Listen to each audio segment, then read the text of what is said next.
unlocking the mystery of tuning out. Hello, wonderful learners. Today, we're going to delve into a phrase that you might hear in everyday conversation: tuning out. Understanding such phrases is key to becoming fluent in English, as they can convey nuances that aren't always clear at first glance. So, let's get ready to tune in to tuning out. Tuning out refers to the act of no longer paying attention to something. Imagine you have a radio. When you tune it to a station, you adjust the radio until you receive a clear signal and hear the broadcast. Conversely, when you tune out, you are metaphorically turning the dial so that you no longer hear the station. In other words, you are ignoring or not listening to it. People tune out for various reasons. You might tune out when you're bored, when the information is too complex, or when you have too many distractions.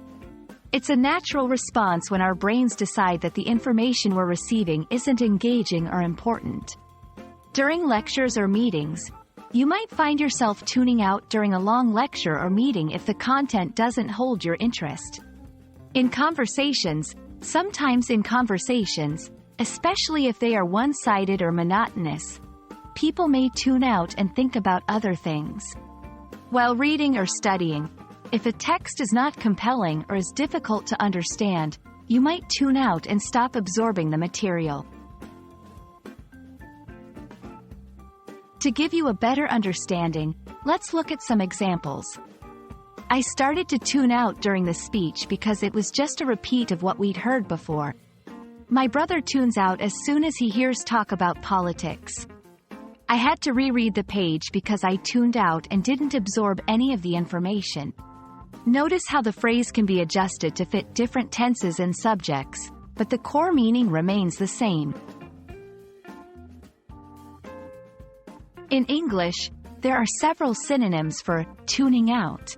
Some of them include ignoring, zoning out, spacing out, daydreaming, though this implies imagination more than simple inattention, disconnecting. Using these synonyms can add variety to your conversation or writing, but it's important to note the slight differences in their connotations.